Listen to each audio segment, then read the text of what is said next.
Hey everyone, welcome back to the Wild Health Podcast. We're a genetics-based precision medicine company that's exploring all the big questions around holistic health, wellness, and performance optimization.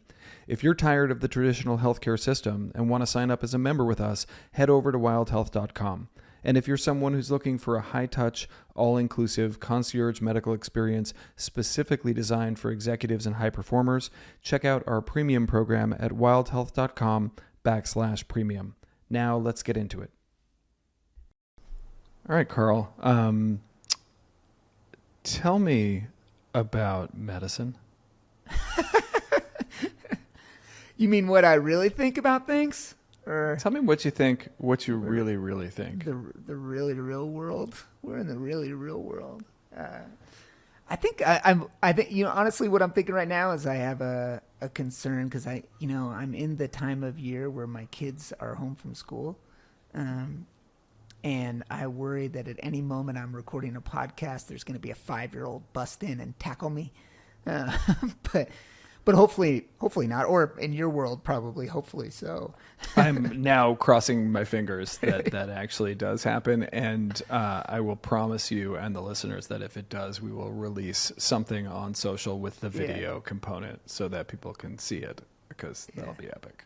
That would be awesome. But no, I could talk to you about what I really think about medicine and kind of one of the things I want to talk about is, before I say I'm actually really grateful. You know, Peter Attia, we talk about him or sometimes we reference him. And I one of the things I really appreciate, he just released this book that is now honestly in many ways made my life a little easier in talking to patients. Because I often patients will come to me. In fact, I had 3 patients this week or today, and all 3 patients today had read his book Outlive.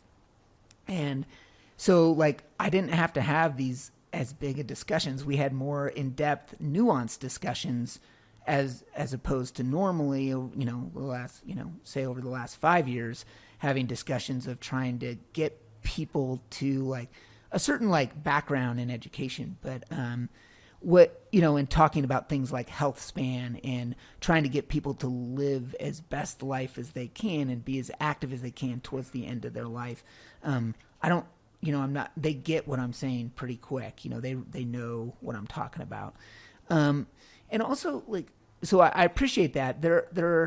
There's something I've been thinking over the last several years, and it's around the concept of medicine 3.0 that Peter Attia talks about, as well as there's health 3.0 that our buddy Z-Dog Zubin talks about in his podcast and some of his YouTube video channel feed.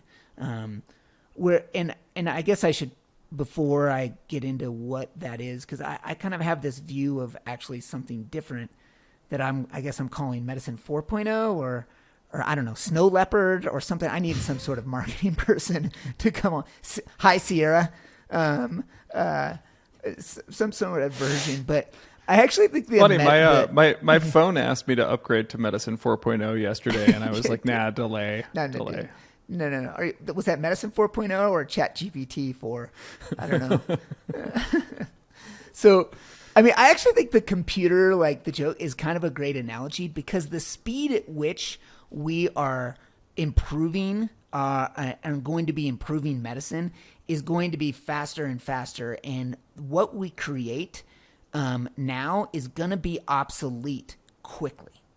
And so when I think about that, you first have to think about medicine 1.0, and that's, I think of it, you could say as soon as there became a medicine man or woman in a tribe, that was medicine 1.0, right? But really people talk about it with Hippocrates and really observation and then guessing of what you can do to intervene on whatever we deemed as a disorder or a disease at that time.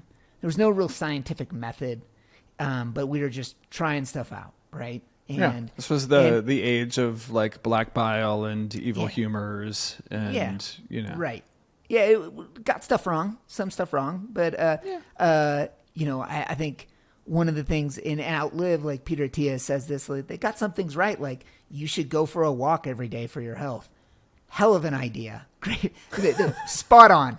Yeah. Right. Winner. Winner. Right. But that was a slow evolution, though, over, basically 2,000-3,000 years, depending on how you kind of look at it, into what the first proposal of like the scientific method, and meaning like have a hypothesis, test that hypothesis, and if you're right, implement that into a plan, right? And with that, probably more indicative of the advent of medicine 2.0 is the advent of germ theory, right? Scientific method and germ theory, right?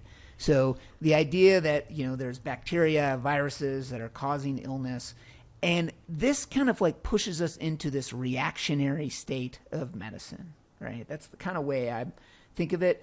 And that really was around like scientific method. We can talk about it and trace it back to like the 1600s, but really germ theory, 1850s. And then that's when, things changed, right? And you get penicillin, and then medicine 2.0 ramps up into its heyday, right? So, and this is where we eventually progress to the concept of evidence-based medicine. Now, if, when I was in med school, when you said evidence-based medicine, that it almost got this sense of like, this is the right way to do things, right? It was almost proud to be part of evidence-based medicine, where you were looking at studies and that were population-based studies, and you were saying, okay, this is the best treatment possible for everybody, right?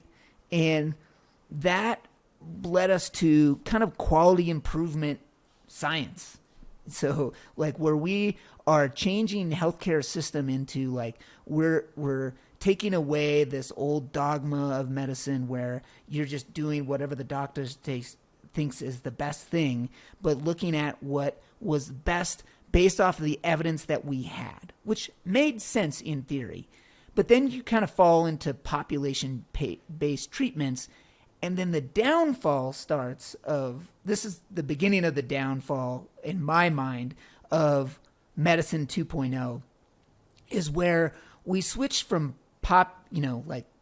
this kind of process of quality improvement science and population-based treatments leads to metric-based care.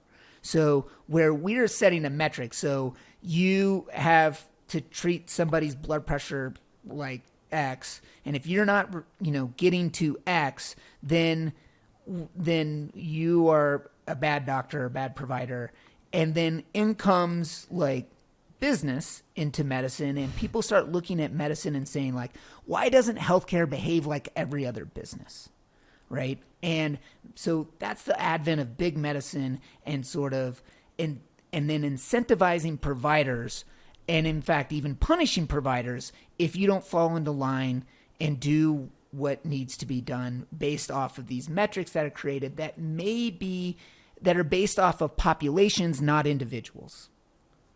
And so that then brings us into this kind of click box world of medicine where doctors are, just like having to meet these metrics and clicking boxes in a computer system and not actually treating the patient in front of him, which results in patients being wildly mistrustful of a system because somebody's not looking at them. They're looking at the computer in front of them and trying to just meet these metrics because they're incentivized and if not punished for not doing that. And so patients become mistrustful. And then what else happens, which is as bad, is providers become burned out because they're not spending their time treating the patient in front of him and doing the thing that they actually started this process to do. And that is like where we're at and transitioning to right now, in my mind.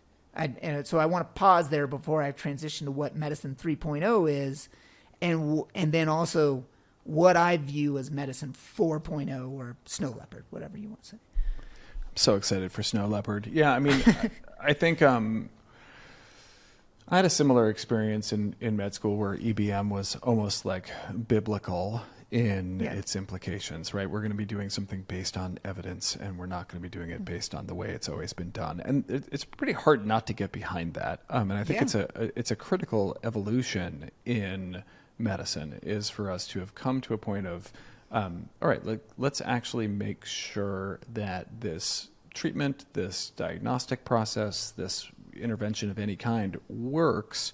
The problem in it, in its essence, is what you've already outlined, that it works for a population. But if you know that, say, I don't know, aspirin is beneficial for these 5,000 patients with this particular condition where you studied it in secondary prevention, you don't know of the folks where it wasn't beneficial. Was there more harm in trying aspirin than in not doing aspirin and doing a different therapy? And maybe there's folks where a different dose would have been more beneficial or less beneficial, and you don't really get that kind of granular insight off of a population-based study. And that's just a limitation of doing research. It's really hard to do research on a personal level as opposed to a population level. But I think regardless of its shortfalls, a critical point in the evolution of how we practice medicine, and if anything, the thing that really hurts about Medicine 2.0 is staring at the back of the head of your provider while they type into a computer, staring at a computer screen. Yeah. Like that was, if you're going to say, was there something better they did in Medicine 1.0? Because we know that 3.0 is going to be better than 2.0. And I haven't heard your 4.0, but I know it's going to be better than 3.0.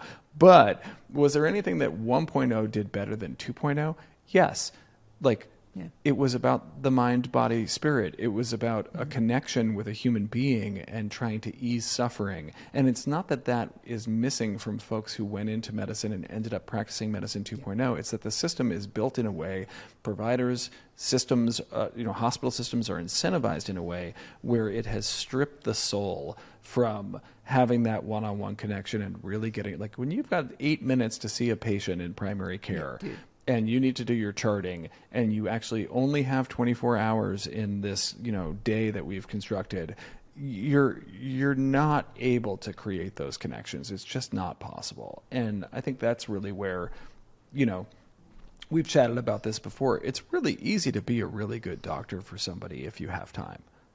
Right. If you have, that's it. If you have time and you really care about people, which is why hopefully you went into a healthcare practice of some kind, it's easy. It's just really hard when what you need to do is make sure you've clicked all your boxes and finished all of your charts and satisfied these metrics. Then there's suffering on both sides. The patient's suffering because they don't feel heard, and you're not getting down to what's really important to them, and you're not explaining it in a way they can understand.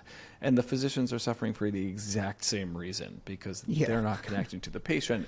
They're not able to explain it and feel like the patient understands what's happening. There's no partnership, and it just feels very transactional. So, so bring us into 3.0. Well, I guess one more part of that is also just Medicine 2.0 is still at the heart of it was reactionary. And so if you, we're not going to stop your development of atherosclerosis or risk of cardiovascular disease. We're going to only treat you when you have a heart attack, right? We'll evaluate all that when you have a disease process and not prevent the disease process. And so Medicine 2.0 Medicine 3.0 is focused on chronic disease prevention and becomes more personalized and does precision-based medicine. And that considers the patient in front of you as a unique person and kind of looks at all the population-based studies, looks at the evidence that Medicine 2.0 did well, right? But takes into account individuals' genetics, individual lab work, and helps modify their long-term risk, right? And kind of it partners with the patient. And one of the analogies that I use, and actually Peter Attia sounds like he does something similar, is I use the analogy with my patients of that you're in a harbor in New York Harbor, and you're in a boat, and you're trying to get to Spain, right? And And if you just end up a few degrees off, your butt ends up in Morocco. And you don't want to be in Morocco. You want to be in Spain. And as you go down this journey, like the longer you're off, the bigger correction you have to make to get to Spain, right? And so, and Atiyah talks about, and I like this, that he says that your physician, that he acts as a navigator on this ship of the patient's health. And I like that analogy. When people talk about that medicine 3.0 is where cost and quality and patient experience sort of intersect. But implicit in all this is that it holds the patient accountable to their own health, which I like, right? Because you and I have worked in systems where patients are not accountable to their own health. They have no idea what's going on. But part of that is because the system's not educating them in any way, shape, or form, right? But the problem is with this ship analogy that I'm using is that, the patient's on the ship and they're help steering the ship, and then they got a navigator to help them. But the patient is like at times blindfolded. They got some earmuffs on. They got some earplugs on. Maybe they've had a drink or two. Maybe there's 10 speakers blaring out different instructions at the same time. There's so much noise in the system. And this is where I kind of go, okay, with what a lot of people in this space are saying, what medicine 3.0 is. And I kind of want it to go further, right? And I see where this is going, and I see that medicine 1.0 took, 2,000 years to kind of like fade out. Medicine 2.0 took like 200 years, and, medicine 3.0 is going to take like 2 years in my mind, or 5 or whatever. And I really think it's going to work like that because the computer you just bought is now out of date, buddy. And I think that's where this is going. And what I mean by medicine 4.0, or snow leopard, for those of you paying attention, is people are discussing like the mental health aspect and the body, mind, the spiritual aspect of I guess sort of the body and mind connection as kind of part of medicine. And there's people out there that are like, they focus on that part, but they're not bringing in the science. And then there's people who are doing the science and the technology of medicine 3.0, but not bringing in the body-mind connection, the spiritual aspect, and also helping them on the way to implement meaningful change. So what I envision medicine 4.0 as being is partnering more with health coaches, life coaches, mental health providers, and bringing in the spiritual aspect into this discussion. And spiritual aspect can be whatever you want it to be, and that's part of the deal. It's whatever it is valued to that person. And bringing in all these different modalities, bringing in mindfulness, meditation, talking about consciousness, talking about radical vulnerability and honesty with the providers as well as the patient, bringing in psychedelics and all these other modalities to give people the skills to sort of heal from the trauma of life, but also give them the ability to pause and approach their decisions with their best self, right? Allowing the patient to focus on their mental health and well-being. And as we're asking them to do these massive changes in their life, we're asking them to steer that ship without like, we're trying to take off the blindfold. We're trying to turn down all the noise in the room. We're taking off the earmuffs. We're allowing them to see and be present of what's going on, and then make the decisions on where they're steering their ship, and to truly like figuring out what the barriers are to change, because each barrier for each patient is different, and kind of have this, and they're different at different times in people's lives, right? That's ever evolving. And this, honestly, to do this though, will require a radical shift in payment, reimbursement, and the structure of healthcare as a whole. But I don't think that's like without a reach. I feel that there's this, because I'm talking to patients every day about this, and because they have their this spiritual aspect or this mental health component of, or they're struggling with the actual implementation of change. And we're trying to partner them with health coaches but the reimbursement structure has to change there. Like we have to value as a society the mental health aspect, but also like all the things that are involved in actually implementing behavioral change for people. And that allows people to implement all the technology and the science behind Medicine 3.0. But those things have to merge into a different view, healthcare view. That's my leopard. rant. Snow leopard. Yeah, I mean, number one, I think it's just holistic in the best sense of the word. Yeah. I think there's a lot of sort of adornment that goes with the word holistic and can mean different things to different people. But really, truly taking a person for all that they are and working with them. I mean, there's a few things that came up for me there. One, I worked for Dr. Ron Walls back in Boston, giant of emergency medicine, kind of basically changed the way we intubate people in the emergency department and started the Department of Emergency Medicine at Harvard Medical School that had never had a Department of Emergency Medicine, I didn't know you knew Ron. I know Ron. Yeah. Yeah. Ron was my mentor for about 5 years. And Ron told me something once that really stuck with me around his view of success as a department chair was when his best talent left and went and did something else. And it's such a true altruism, right? Like if I can mentor someone and train them up to the point where it's a hassle for me to replace them in my organization, but I know that they're spreading talent somewhere else and creating a culture somewhere else that's helping other people and growing and spreading the quality of care that's out there. That was a win for him. And I think I definitely look at my patient care that way, where if you're empowering a patient to really have agency and understanding over their own health and they need me less as a result, that's a win.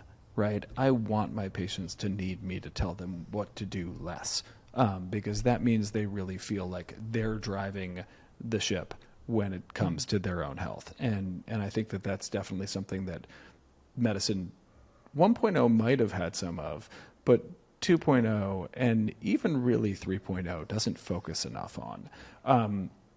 And then, in terms of like actually operationalizing and like making a change like this, I think you're right to be optimistic about it. I mean, I think, my life insurance policy is tied to my Apple Watch, where like if I'm getting a certain number of exercise minutes and I'm getting a certain number of mindful minutes, my monthly premiums go down, right? I mean, I think it's okay to expect our patients to invest effort into their own health. And if they're not going to invest effort into their own health, they're going to see results that aren't as encouraging. And I mean, that's like, sorry, everybody who just wants it to be really easy and I just want a pill and I want to, eat cupcakes and donuts every day and, just like never move my body. Like, yeah, there's lots of barriers to people making healthy changes. And I don't mean to minimize them at all. There may be underlying trauma that the people are dealing with recovering from. There may be mental health issues. There may be societal constraints. Somebody's working several jobs. Like there's lots of reasons why none of this is necessarily easy. And I don't want to make it sound like it's easy. But at some point, if your health span is important to you, you need to make it a priority. And I do think that partnering with people in that way, that where you can support them, encourage them, meet them where they are, which again is a really trite phrase, but like, yes, some people are ready to just go all in and do everything they can to improve their health. And other people have a small amount of available time with whatever financial, social, family, work constraints that they have. So you meet them there and you work on small change. But I do think that there is remember when we were medical students and the general consensus on improving blood pressure was lifestyle intervention, and when lifestyle intervention failed, pharmaceutical intervention, and prescribed them an antihypertensive. And I remember learning that in like my first, I guess that would have probably been second year of med school, pathophys, and going into my first like clinic-based experience and seeing that nobody did that. I remember asking one of the family medicine doctors, I was like, oh, there's new hypertension and you prescribe them a medication. Like, you know, obviously I don't know what I'm doing. I'm like a late second year medical student, but like, do we usually go with like diet and exercise and like lifestyle stuff? And just getting this look of like, get out of here, hippie. And naive idiot. And along with that look came, nobody does that. That was the answer. It was like, nobody does that. And I don't think I think we're failing our patients if we give up on them in that way. Right. I think if we just assume you're not going to put in the effort to improve your health, so let's just do something. Let's just be super paternalistic and write you for a prescription. I think that human beings are capable of so much more than that. And again, that's not a critique of that physician. That physician is in a system that has so many problems associated with it that you can understand and empathize with them. But I really love that about snow leopard. I think the idea that it's a true partnership. I think we have to get back to that, and anything we do short of that is going to come up short. Yeah, and I think I really I really think that snow leopard's going to be where we're able to identify the people that are struggling, and then we incentivize whoever that is to go and wherever they have a relationship and unpack what that barrier is, and unpack like, okay, what you're eating these cupcakes and this is a time limited thing and we can work on one thing, but it's that honest, like vulnerable, place where patients are like, they feel that they can say, hey, I can't do that right now. And then we figure out what they can do that's going to make the most impact. Right. And so in order to do that, though, it's got to be incentivized, because you can't have people do that for free and not because that's a lot of work. It's high touch with patients, but it's so valuable. But we can learn lessons from, medicine 2.0, where we're able to look at cost benefit ratios, but like we're putting the benefit into the long-term view. This is the long play for society. That's my rant. I love it. I'm upgrading tonight when my phone asks me if I want medicine 4.0. I'm ready to be an early adopter. Perfect. Awesome. I'll send the complaint letters from Apple about you stealing snow leopard to your address. You can open those. I'll leave them unopened. Put it to my Wild Health inbox and actually forward it to Matthew Dawson. Is it Dawson? Yeah. Perfect. Sounds like a plan. Yeah. All right, man. Listen, thank you. That was one of my most favorite Carl Seger medicine rants. So we'll have to go again with medicine 5.0 in about 3 weeks when 4.0 is obsolete. Yeah, exactly. 2 weeks. It'll be 2 weeks. All right, bro. All right, man. Hey, everyone. Whether you're a medical practitioner or someone who's just generally interested in precision medicine, we're offering our podcast listeners an exclusive 20% off Wild Health's Precision Medicine Training Program. This 6-month immersive course includes over 50 hours of online curriculum, as well as live webinars and practical experiences. If you're already a health coach or medical professional, this program teaches you how to provide your patients with more personalized, genetics-based care. Better yet, Wild Health's Precision Medicine Training Program is accredited by the National Board of Health and Wellness Coaching and fully prepares you to sit for the NBHWC exam. To learn more about the program and apply today, head to wildhealth.com/education and be sure to mention the podcast for 20% off. Space is limited. Offer applies to June applicants only.